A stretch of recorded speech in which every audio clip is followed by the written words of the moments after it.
Hello guys, welcome back to my YouTube channel. So आज हमारा lecture 3 होने वाला है। अगर आप लोगों ने लेक्चर 1 एंड 2 नहीं देखा है तो लिंक डिस्क्रिप्शन में दिया हुआ है, अभी जस्ट जाके चेकआउट करिए और लाइक शेयर और सब्सक्राइब करना ना भूलो। तो स्टार्ट करते हैं हाइब्रिडाइजेशन।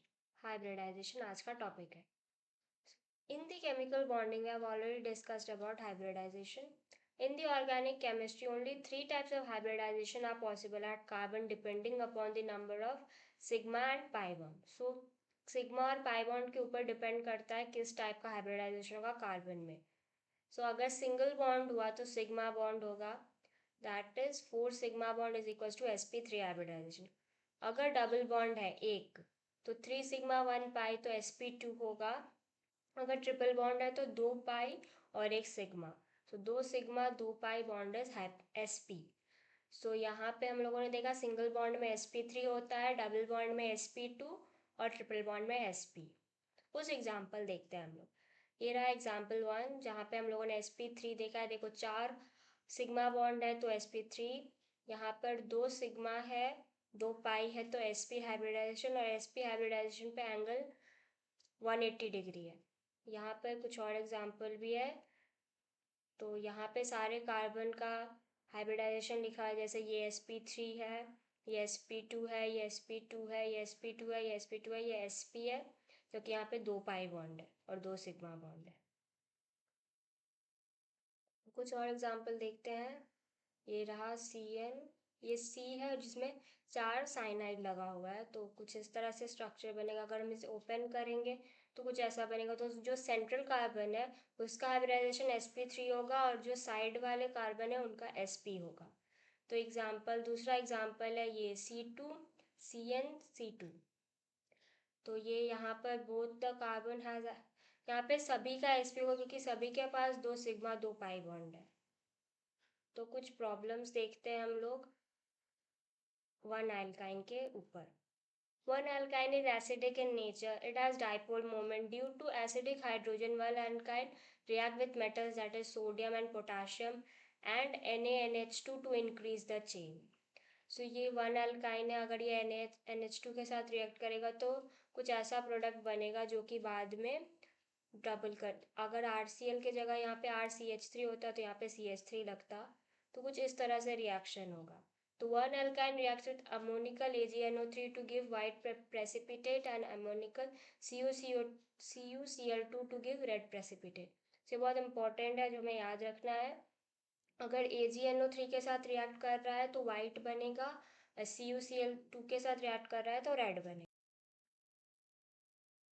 तो स्टार्ट करते हैं हम ये टेबल। तो यहाँ पे हमें type of hybridisation, percentage character, bond angle, bond length, C और एच का बॉन्ड लेंथ, सी और सी का बॉन्ड स्ट्रेंथ और शेप देखने को मिलेगा। तो अगर sp3 हाइब्रिडाइजेशन हुआ तो परसेंटेज ऑफ s 25 होगा, बॉन्ड एंगल 109.5 डिग्री होगा, और सी और सी के बीच में बॉन्ड लेंथ 1.54 एंगस्ट्रॉम, और CH के बीच में बॉन्ड लेंथ 1.12 एंगस्ट्रॉम, और बॉन्ड स्ट्रेंथ 91 किलो कैलोरी पर मोल, और शेप टेट्राहेड्रल होगा। sp2 में 33% S होता है, 120 एंगल होगा। C और C के बीच में लेंथ होगा 1.34 एंगस्ट्रॉम, C और H के बीच में 1.10 एंगस्ट्रॉम, और स्ट्रेंथ होगा 142 किलो कैलोरी पर मोल, और स्ट्रक्चर शेप प्लेनर होगा।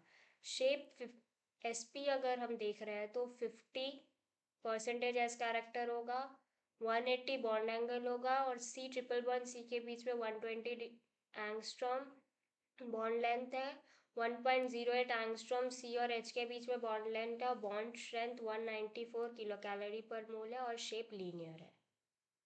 अब हम लोग सबसे इम्पॉर्टेंट पार्ट ऑर्गेनिक का स्टार्ट करने वाले, that is effects in organic chemistry. यहाँ पे हम लोग बेसिक से लेके पूरा एडवांस तक जितने भी इफेक्ट्स हैं सब देखने वाले हैं। स्टार्ट करते हैं। Just an introduction, follow the effects in organic chemistry are the important for reaction और प्रॉपर्टीज के लिए बहुत इंपॉर्टेंट है जो अभी हम पढ़ने वाले हैं। पहला है बॉन्ड ब्रेकिंग।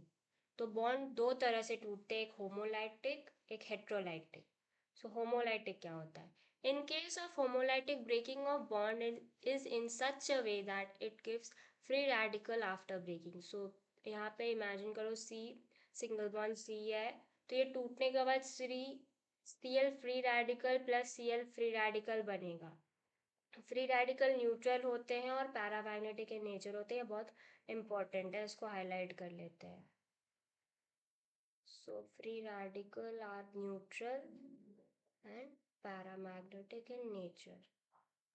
सो नेक्स्ट हम लोग हेट्रोलाइटिक क्लीवेज देखते हैं। तो in case of heterolytic breaking bond, breaking gives ion.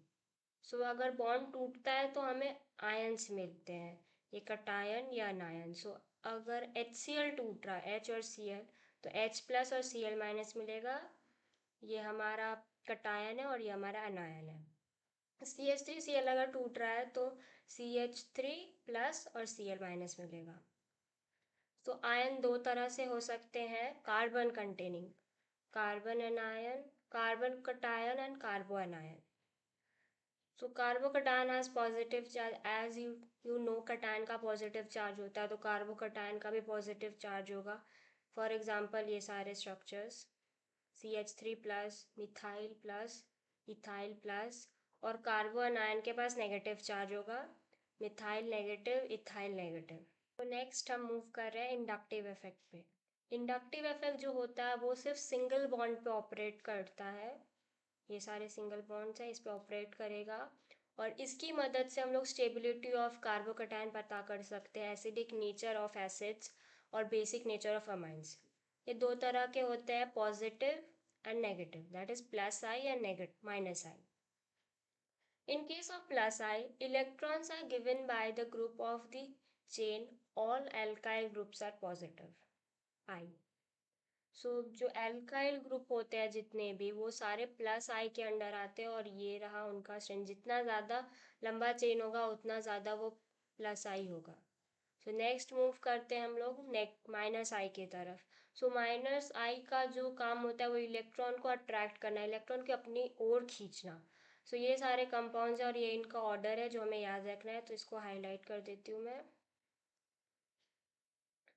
NO2, CN, COH, FCl, BRI, OH, OH3, benzene, और ये H।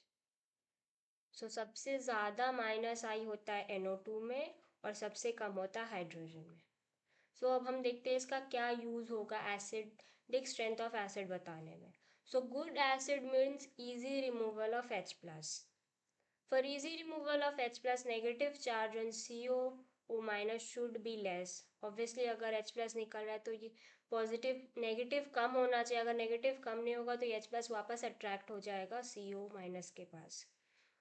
For less negative, minus I group should be present, और अगर minus आई है तो वो इलेक्ट्रॉन खींचेगा, तो इलेक्ट्रॉन खींचेगा तो इसके पास इलेक्ट्रॉन होगा ही नहीं, तो ऑब्वियसली H प्लस इससे अट्रैक्ट नहीं होगा और वो मीडियम में चला जाएगा।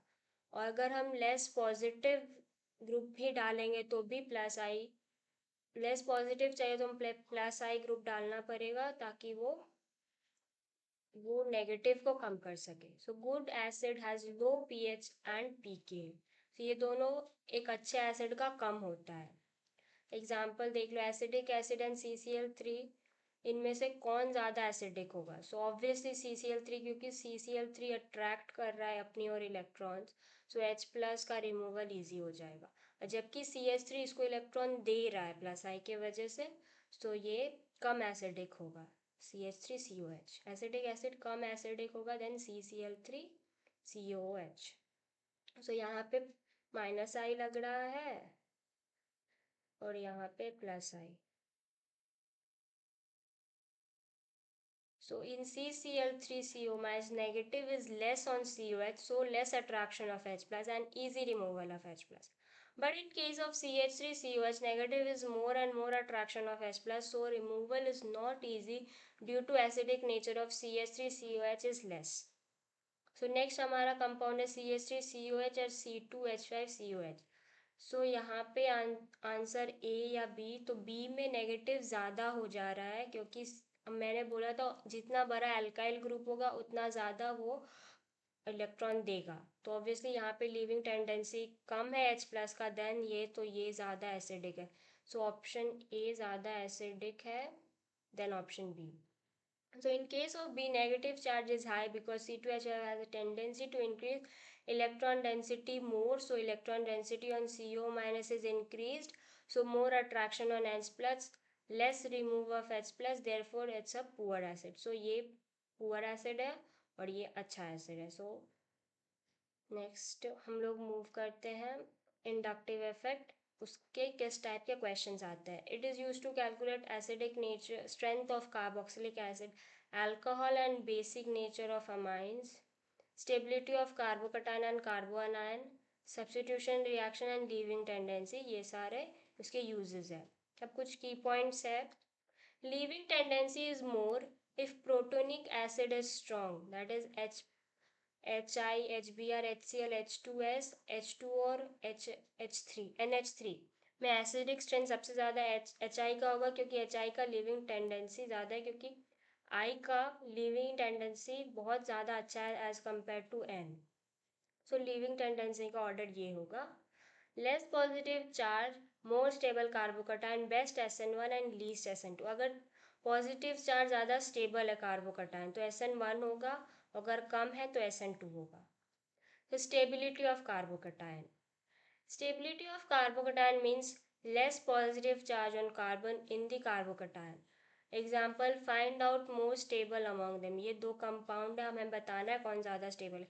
ऑब्वियसली बी ज़्यादा स्टेबल है क्योंकि अभी हमने देखा था कि एल्काइल ग्रुप पॉजिटिव चार्ज देते हैं. तो हमें देख यहाँ पर एक ही कंपाउंड है जो इसको पॉजिटिव चार्ज दे रहा है और यहाँ पे दो है, CH3 इस तरफ भी और CH3 इस तरफ भी, दोनों मिलके इस पॉजिटिव को बढ़ा रहा है. तो B is more stable because 2 CH3 group donates electron to reduce the positive charge on the central atom. So ये रहा स्टेबिलिटी. टर्शरी ज़्यादा स्टेबल है सेकेंडरी से और सेकेंडरी ज़्यादा स्टेबल है प्राइमरी से. सो अब यूज देखते हैं हम लोग सब्स्टिट्यूशन रिएक्शन में. In substitution reaction the reaction occurs as follows. ये RCl है और ये X है. सो X लग जाएगा और Cl निकल जाएगा, तभी Cl का लिविंग टेंडेंसी ज़्यादा होगा X से, तभी वो रिप्लेस कर पाएगा Cl को. सब्स्टिट्यूशन रिएक्शन में पॉजिटिव ज़्यादा होता है कार्बन, पॉजिटिव चार्ज जो कार्बन पे वो कम होना चाहिए, तभी सब्स्टिट्यूशन रिएक्शन हो सकता है. अब हम बैठते हैं कुछ क्वेश्चन की तरफ. सो पहला क्वेश्चन है which is more reactive, CH3Cl और CH3. ये टर्शरी है और ये प्राइमरी है, तो ऑब्वियसली टर्शरी वाला ज़्यादा स्टेबल है क्योंकि अभी हमने देखा था कि टर्शरी वाला पॉजिटिव ज़्यादा स्टेबल होता है. तो B is more reactive than A because B positive charge on carbon is less as compare to positive charge on A. तो it means removal group will be easy. So यहाँ पे Cl निकलना ज़्यादा आसान होगा क्योंकि पॉजिटिव ज़्यादा stable है. Which compound shows fast reaction. तो हमें ऑर्डर बताना, obviously tertiary, then secondary, then primary.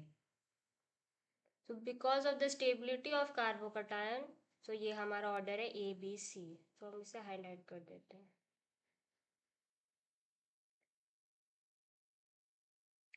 If alkyl group are same then living tendency of the group should be more.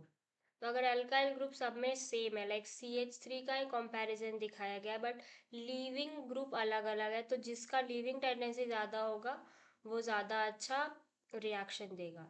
Leaving tendency is more if acid और group, if acid of group is present. अगर acid present है तो living tendency ज़्यादा अच्छा होगा. जैसे कि हम लोग ये देख सकते हैं सम ऑफ द एसिड जो यहाँ पे दिया हुआ है, तो HI का ज़्यादा है क्योंकि I ज़्यादा स्टेबल होता है तो H निकल जाता है. तो ये वाला कंपाउंड ज़्यादा ये बेटर है as compare to the NH3. HI is more better acid as compare to NH3. So अगर हम बेसिक नेचर ऑफ अमाइन देखें, amines are Lewis base, therefore more is the electron density, better will be the base.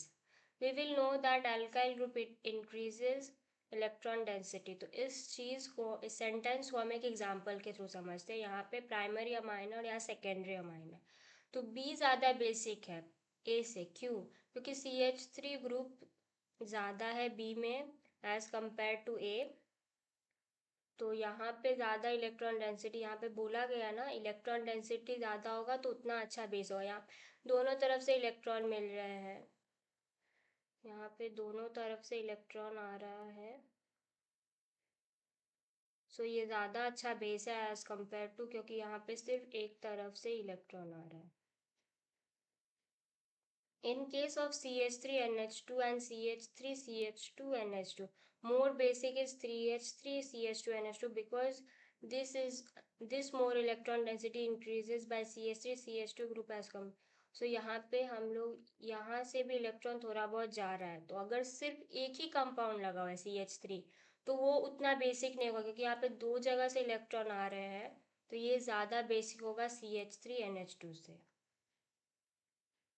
Next हम लोग और कुछ questions करते हैं. Find out the most acidic among the following. Obviously हमने अभी देखा था एल्काइल ग्रुप तो नहीं होगा, तो ये दो ऑप्शन गए. और इनमें से एफ ज़्यादा अच्छा, इन ज़्यादा इलेक्ट्रोनेगेटिविटी नेगेटिव है, सो आंसर इज सी. यहाँ पे एसिडिक ऑर्डर बताना है हम लोग को. सो सबसे ज़्यादा HCl, सबसे ज़्यादा HI हमने देखा था, HI, HBr, HCl, HF, फिर वाटर, फिर अमोनिया. तो सबसे ज़्यादा HCl, फिर H2S, फिर वाटर, फिर ये वाटर न्यूट्रल है और ये बेसिक है, तो ये सबसे लास्ट में. यहाँ पे भी सेम, सबसे ज़्यादा D, फिर B, फिर A, फिर B, फिर C, क्योंकि हमने पढ़ा था वन एल्काइन थोड़ा एसिडिक होता है, ये न्यूट्रल है, ये हल्का एसिडिक है, ये बेसिक है और ये सबसे ज़्यादा बेसिक है. सो यहाँ पे हमें बताना है कि हाँ, ये चार ऑप्शन है, हमें बताना है कि H प्लस किसमें, मतलब कौन से दो अल्फा बीटा गामा कहाँ से H रिमूव होगा और सोडियम लगेगा, हमें बताना है. इस रिएक्शन में दो सोडियम मेटल है, तो ऑब्वियसली दो H प्लस रिमूव होगा. अल्फा बीटा, बीटा गामा, या फिर कोई और ऑप्शन है सी या डी. सो यहाँ पे देखते हैं सबसे अच्छा एसिड कौन है. तो हम लोगों ने कल पढ़ा था कि SO3H ज़्यादा अच्छा एसिड होता है गामा से, तो बीटा गामा वाला आंसर होगा.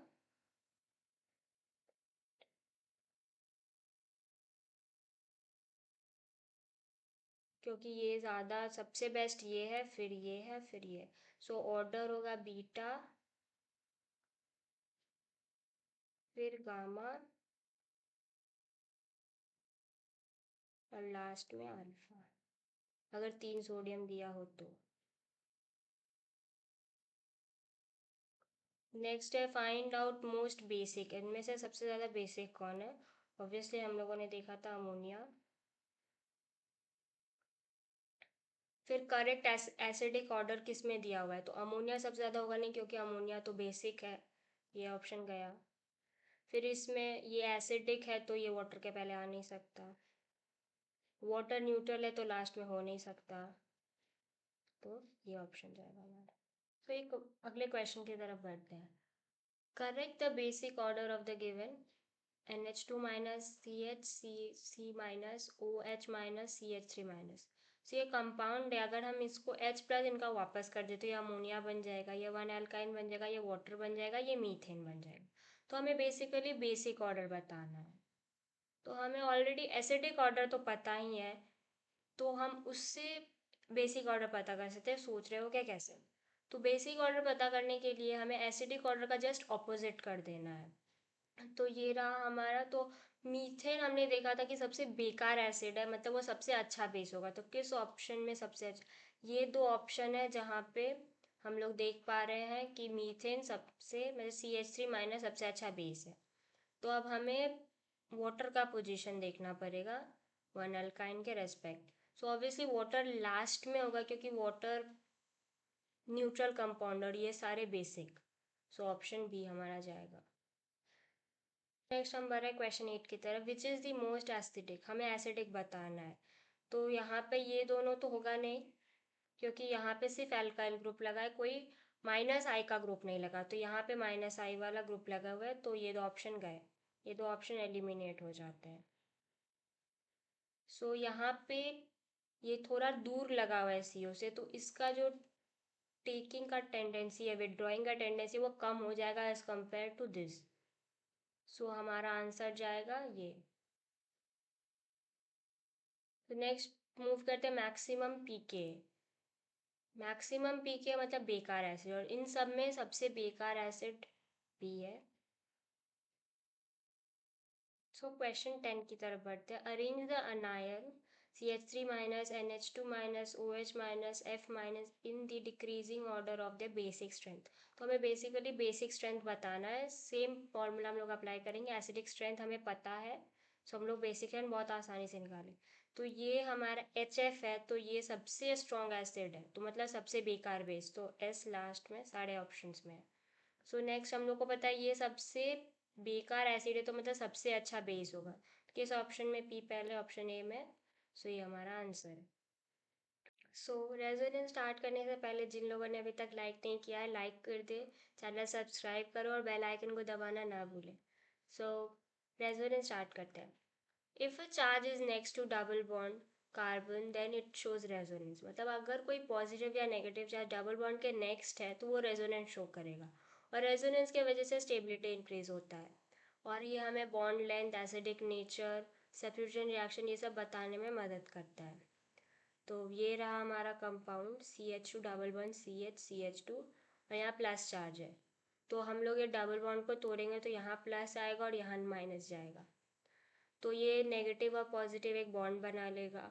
फिर वापस जब ये टूटेगा तो वापस हमें फर्स्ट कंपाउंड ही मिल जाएगा। तो ये सारे डायनामिक इक्विलिब्रियम में रहते हैं एक दूसरे के। In this given carbocation positive charge is stable, तो पॉजिटिव चार्ज स्टेबल होता है। सो क्वेश्चन है, in which case positive charge is stable. यहाँ सिंगल सिंगल है और यहाँ डबल के बाद पॉजिटिव है, तो ऑब्वियसली ए ज़्यादा स्टेबल है, क्योंकि यहाँ पे रेजोनेंस हो रहा है और यहाँ पे नहीं। For substitution reaction positive charge should be stable. ये बहुत इंपॉर्टेंट पॉइंट है, इसको हाईलाइट कर लो कि सब्स्टिट्यूशन रिएक्शन के लिए पॉजिटिव चार्ज स्टेबल होना चाहिए। तो यहाँ पे हम एक सब्स्टिट्यूशन रिएक्शन देखने वाले हैं। तो यहाँ पे हम Cl निकलेगा, Cl क्लीव होगा और हमें OH को ऐड करना है, तो OH इस तरह से यहाँ पे ऐड होगा। सो कुछ इस तरह से रिएक्शन होगा। तो अगर R+ स्टेबल है तो रिएक्शन बहुत फास्ट हो जाएगा। यहाँ पे भी सेम क्वेश्चन है कि कौन ज़्यादा स्टेबल है। तो ये निकलने के बाद यहाँ पॉजिटिव चार्ज आएगा, ये निकलने के बाद यहाँ पॉजिटिव चार्ज आएगा जो कि रेजोनेंस स्टेबलाइज्ड है, तो ये ज़्यादा स्टेबल है then this compound. So fast reaction is that which is having more stable positive. So for A and B, carbocation are CH2, CH2 plus, CH3, CH2 plus, and more stable is A due to resonance, so reaction is fast in case of A. So यहाँ पे कुछ और questions है। तो ये अगर reaction होगा तो product क्या बनेगा? तो यहाँ पे जब ये निकलेगा तो हमारा यहाँ पॉजिटिव चार्ज रहेगा, और पॉजिटिव चार्ज रेजोनेंस स्टेबलाइज्ड है, और यहाँ पे भी निकलेगा तो हम रेजोनेंस देख पा रहे हैं, देखो।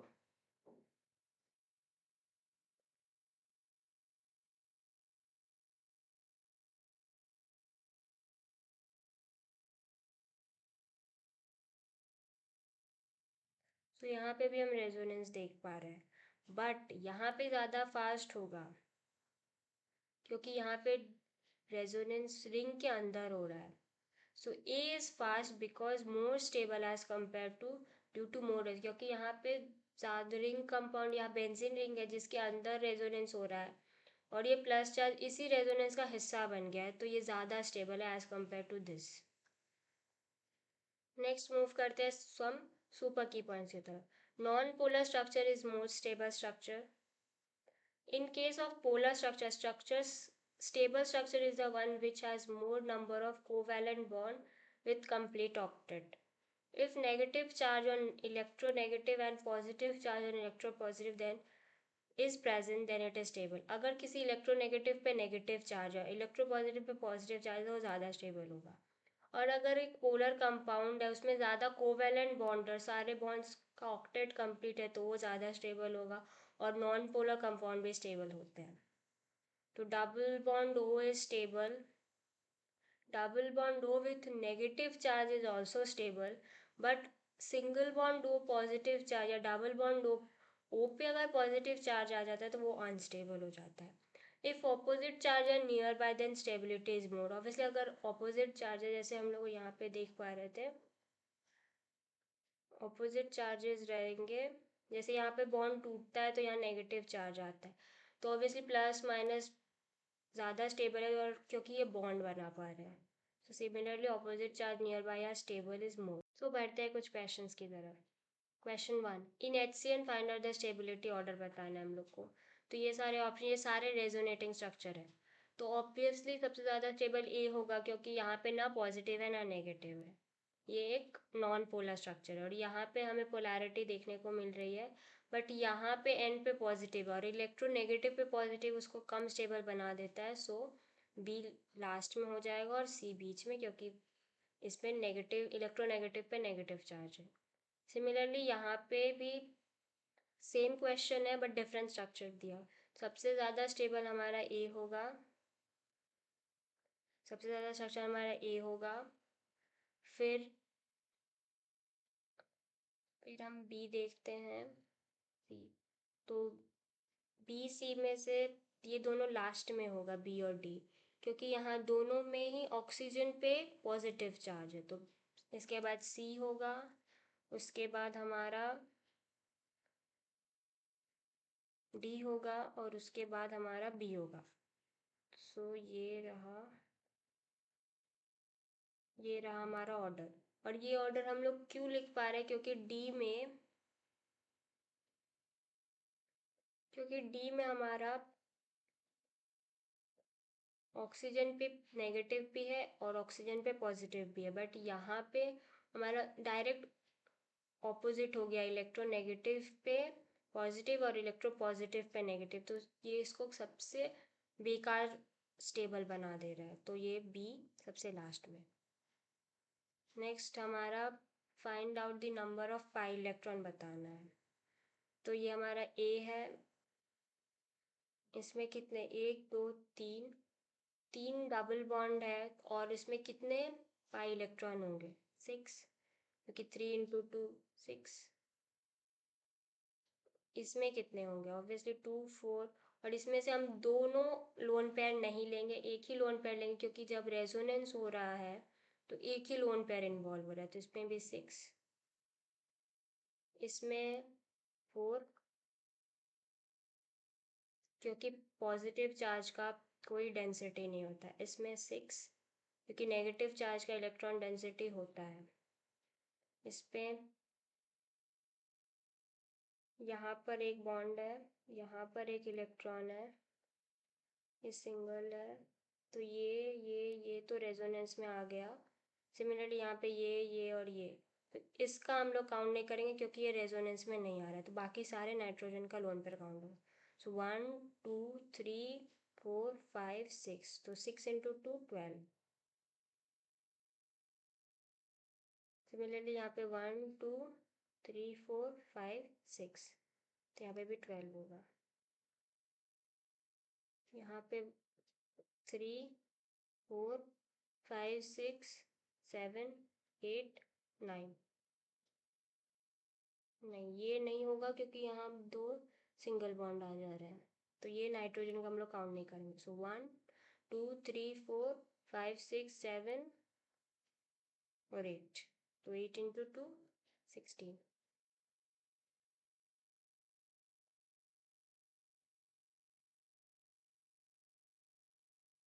Next is find out the most stable one. तो ये हमारा कंपाउंड दिया, हमें स्टेबिलिटी ऑर्डर बताना। तो यहाँ पे सिर्फ एक जगह से इसको रेजोनेंस मिल रहा है, यहाँ पे ये इस रिंग का भी पार्ट बन जा रहा है, क्योंकि डबल सिंगल पॉजिटिव, सो ये ज़्यादा स्टेबल होगा, सबसे मैक्सिमम स्टेबल बी होगा। फिर उसके बाद डी होगा, क्योंकि यहाँ पे रिंग के अंदर रेजोनेंस हो रहा है और उस रेजोनेंस में ये भी इन्वॉल्व हो रहा है।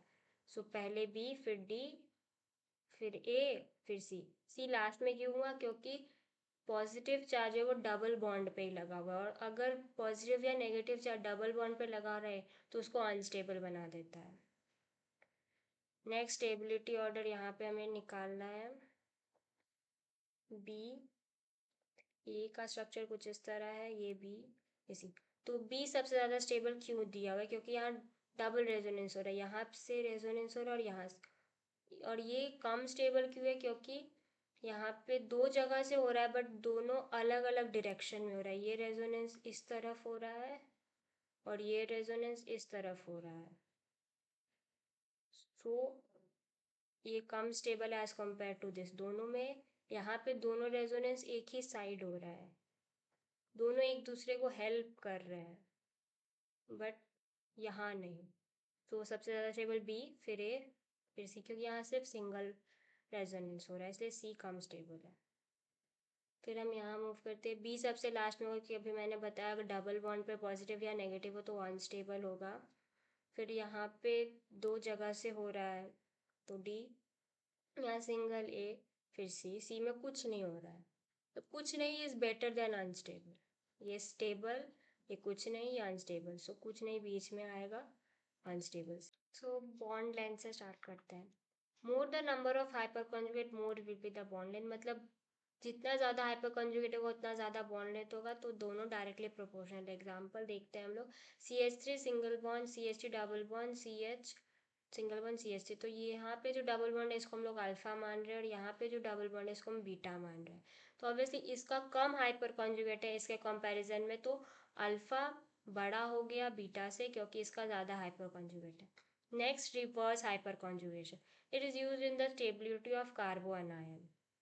सो ये हमारा स्ट्रक्चर है CCl3 CH2 माइनस, तो हम लोगों ने एक क्लोरीन निकाल लिया तो ये बना हमारा structure CCl2 plus single bond CH2 minus, तो प्लस माइनस एक डबल बॉन्ड बना लेगा यहाँ पे और Cl माइनस, तो ये रिवर्स क्यों कहा गया है, यहाँ पे भी तो आखिर एक कंपाउंड ही निकल रहा है, बट वहाँ हाइपर कॉन्जुगेशन में जो कंपाउंड निकल रहा था उसका पॉजिटिव चार्ज था, और यहाँ पे जो कंपाउंड निकल रहा है वो नेगेटिव है, इसलिए हम लोग इसको कार्बो अनायन का स्टेबिलिटी बोल रहे हैं, उसको रिवर्स हाइपर कॉन्जुगेशन बोल रहा है। सो नेक्स्ट टॉपिक है मेसोमेरिक, तो कल हम लोग मेसोमेरिक इफेक्ट और आगे देखेंगे। आज के लिए बस इतना ही। लाइक करें, शेयर करें, सब्सक्राइब करें। और एक इम्पॉर्टेंट अपडेट, आज रात को टेलीग्राम पे क्विज होने वाला है, टाइम अपडेट कर दिया जाएगा टेलीग्राम चैनल पे, सो अभी तक ज्वाइन नहीं किया तो सभी ज्वाइन कर लो। That's all, thank you.